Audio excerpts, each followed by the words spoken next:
Merci, Amiral. Mesdames, Messieurs, d'abord, je crois qu'il faut constater que beaucoup a été dit ce matin, beaucoup de choses extrêmement intéressantes. Ce qui veut dire qu'à mesure que se déroule la matinée, la diversité des interventions devient de plus en plus difficile à réaliser. C'est bien que je vais essayer de me contenter de quelques constats et puis aussi d'un certain nombre de questions.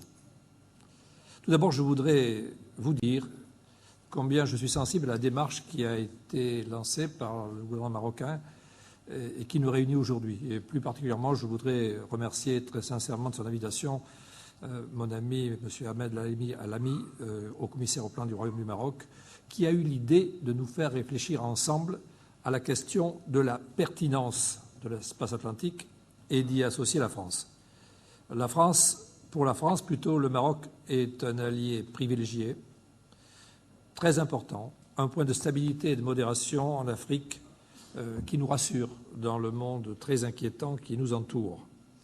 Et la France suit avec beaucoup d'attention et beaucoup d'intérêt les réflexions et les travaux que mène le Maroc pour assurer son avenir et, d'une certaine manière, pour assurer le nôtre aussi, car que cela nous plaise ou non à nous, Européens, nous sommes liés par un même destin autour de l'Atlantique. Alors, j'en suis à me demander si nous devons nous interroger sur la pertinence de l'espace atlantique, s'il ne vaudrait pas mieux constater l'évidence de cet espace, et peut-être aussi nous interroger sur l'exigence de le réaliser le plus rapidement possible. Beaucoup de sujets ont été abordés ce matin, de sujets d'inquiétude. L'immigration pas contrôlée, les trafics de drogue, la piraterie, la montée des intégrismes, les difficultés de la sécurité collective. Pourtant, cet espace atlantique, ce n'est pas une donnée historique. Il n'a jamais été organisé, sauf au nord. Au nord, ça a très bien marché. De l'Europe ruinée à la fin de la dernière guerre est aujourd'hui la première puissance économique du monde.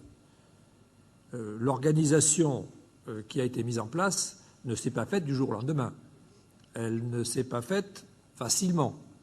C'était des ennemis irréductibles qui étaient priés de bien vouloir travailler ensemble. Rien n'est transposable. Mais quand même, si cela a été possible au nord, pourquoi cela ne serait-il pas possible au sud?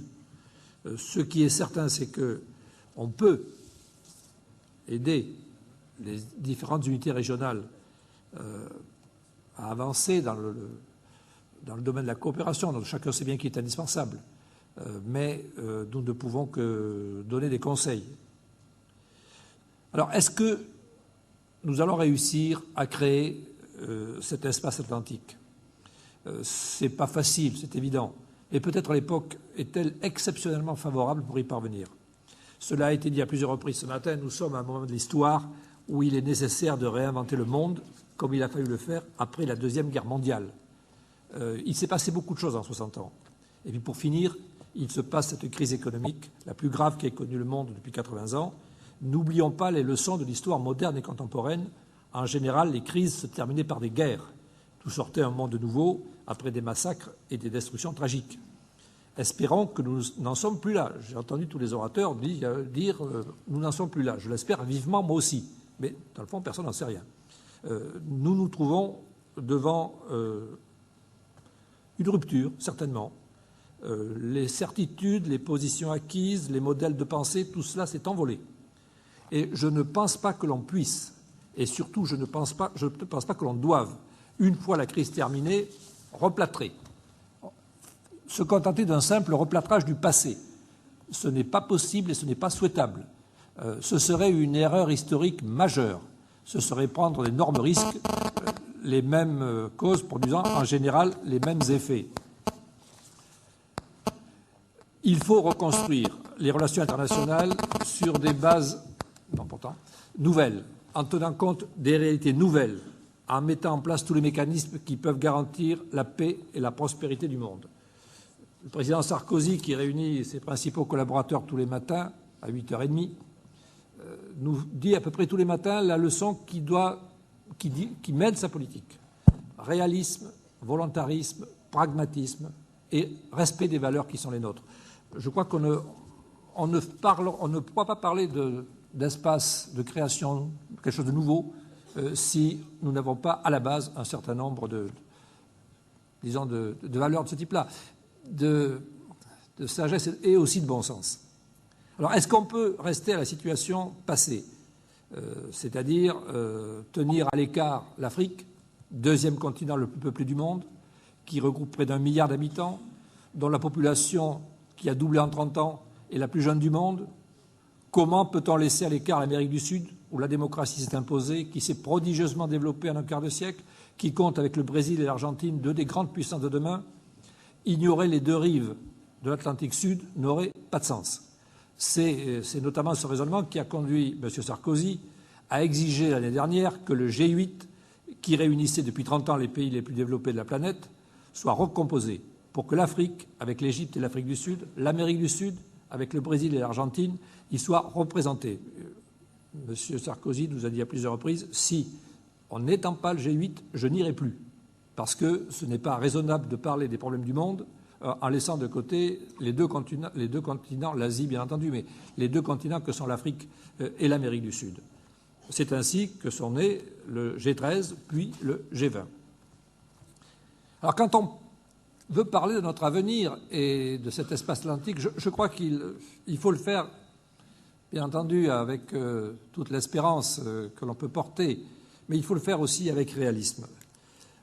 Les relations internationales, les historiens le savent bien, elles sont fondées largement sur la langue de bois, l'hypocrisie et l'égoïsme, l'incantation.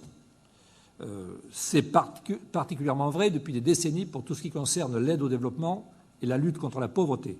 Au fond d'eux-mêmes, les pays les plus riches, il n'y en a pas qu'en Occident, au fond d'eux-mêmes, ces pays ont été persuadés qu'ils pouvaient être de plus en plus riches, vivre de plus en plus riches, à côté de pays qui étaient toujours aussi pauvres, voire de plus en plus pauvres. Je suis convaincu que cet état-là n'est plus possible. Est-ce que nous avons une chance que les choses soient différentes aujourd'hui? Peut-être oui. Parce qu'après tout, la crise nous a révélé notre fragilité, à nous, les puissances riches. Il y a une montée des périls que tout le monde sent. Nous avons, je le répète, l'impossibilité de maîtriser les flux migratoires. J'ai été préfet à Marseille pendant quelques années et j'ai vu combien il est impossible de fermer des frontières. Tant qu'il y aura un tel déséquilibre entre les riches et les pauvres, on pourra colmater, on pourra faire des politiques, c'est ce que nous faisons. Mais on n'arrêtera pas le mouvement. Humainement, ce n'est pas possible. C'est impossible d'assurer l'avenir de la planète si on ne prend pas un certain nombre de décisions.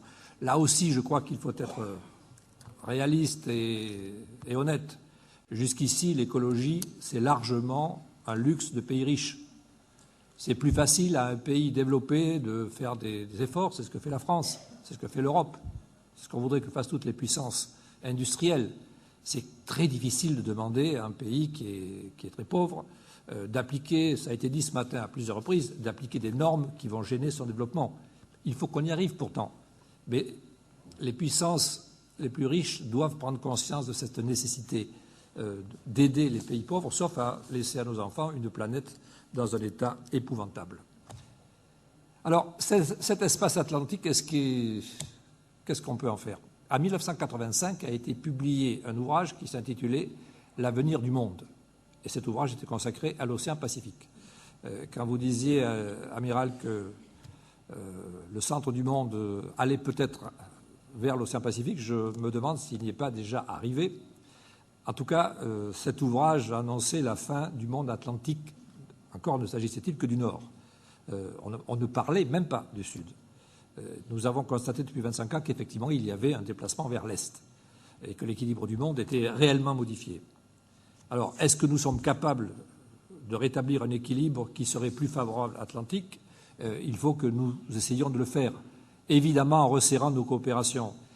Évidemment en essayant, nous, le Nord, d'aider le plus possible le Sud. J'ai entendu tout à l'heure le représentant de la Chine parler des souffrances qui avaient été apportées par l'Occident du Nord aux pays du Sud et aux pays peut-être d'Asie. Il est vrai que pendant longtemps, on a puisé sans contrepartie aucune, avec la certitude de la supériorité de notre civilisation, les autres pays. Nous avons, je crois, l'obligation, nous les pays du Nord, obligation de passer d'une vision utilitariste à une conception plus relationnelle des cultures. Cette évolution est une condition de la réintégration du continent africain dans le concert des nations contemporaines. Ce sera un chantier long, lourd, mais il faut l'ouvrir. L'expérience nous a appris, à nous les Européens, que finalement l'approche économique était la plus efficace et la plus aisée lorsqu'on voulait construire un ensemble nouveau. Je pense que c'est sur le plan économique qu'il faut d'abord voir les prémices de cet espace atlantique, rappeler que nous avons besoin, après la réconciliation en profondeur de nos différents pays, de poursuivre avec détermination la lutte contre la pauvreté. Nous devons continuer à promouvoir les objectifs du millénaire définis par l'ONU, et en particulier le premier d'entre eux, réduire de moitié l'extrême pauvreté d'ici 2015. Nous devons aussi nous efforcer de réduire la disparité qui continue à prédominer en matière d'investissement direct à l'étranger. Près de 60% de ces investissements se concentrent en Amérique du Nord, en Europe et au Japon, tandis que le reste du monde n'en reçoit que 40%. Même si les situations ne sont pas identiques, certains pays, le Maroc en fait partie, sont plutôt sur une pente favorable. L'Amérique latine, évidemment aussi. Mais je pense qu'il faut une approche plus globale de ces questions-là. Dans le même temps, on peut réfléchir à ce que serait la pertinence d'un espace politique de coopération. Nous savons par expérience, nous les Européens, que ce n'est pas facile. Mais quelques efforts ont déjà été faits, en nombre insuffisant évidemment, mais il y a eu des pistes intéressantes. La première, peut-être, concerne le Maroc. Le Maroc qui bénéficie d'un statut particulier dans ses relations avec l'Union européenne, et ce partenariat privilégié est source à la fois d'avancées en termes de coopération diplomatique, au travers de la participation du Maroc aux opérations de gestion de crise civiles et militaires, et de son soutien aux déclarations de politique étrangère et de sécurité commune. Comme d'ailleurs, pour moi qui suis chargé de la sécurité auprès du président de la République française, comme d'ailleurs de son aide en termes de lutte contre la criminalité et en termes de coopération judiciaire. Le deuxième exemple que l'on peut prendre concerne la nouvelle impulsion donnée au processus de Barcelone par l'Union pour la Méditerranée, qui a été voulu par le président Sarkozy. Nous voyons là combien le rapprochement d'espaces transrégionaux, bâtis sur le socle d'une culture et d'une histoire partagée, même si cette histoire a été parfois très douloureuse, l'aide à la régulation de questions dépassant largement le cadre régional, par exemple comme les questions énergétiques ou d'environnement, ces questions-là peuvent être réglées dans ce cadre. Je vous rappelle aussi que le cadre de l'Euro-Méditerranée a permis de développer un certain nombre de politiques, notamment les autoroutes de la mer, la dépollution de la Méditerranée ou le plan solaire méditerranéen. Alors, est-ce qu'il est plus difficile d'organiser l'Atlantique qu'il a été d'organiser la Méditerranée? Franchement, pour avoir suivi de près tout ce qui s'est passé autour de l'Union pour la Méditerranée depuis un an, je ne suis pas certain qu'on puisse trouver situation plus difficile. Alors voilà, sans illusion excessive, mais aussi sans défaitisme primaire, avec la volonté de faire quelque chose. Je pense que nous devons essayer de construire, plus qu'il ne l'est aujourd'hui, cet espace atlantique. Ce sera difficile, ce sera long, il y aura des embûches, il y aura des retours en arrière. Ce n'est pas pour cela qu'il faut renoncer à faire bouger les lignes, ne serait-ce que parce que nous avons besoin de cet espace. Et peut-être cette politique des petits pas dont je parlais tout à l'heure, politique dont l'exercice qui nous réunit aujourd'hui est un exemple. De tels exercices permettent de poser des fondations sur des bases solides. Et c'est ce que nous devons essayer de faire. Le général de Gaulle, dont vous savez combien il fut visionnaire, écrivait dans ses mémoires « Là où il y a une volonté, il y a un chemin ». Alors, est-ce que nous aurons cette volonté de créer un espace atlantique, un espace de paix fondé sur la prospérité économique et le respect des droits de l'homme, qui sont pour nous Français, pour nous Européens, une valeur fondamentale? C'est bien sûr à nous, c'est à nous tous de répondre.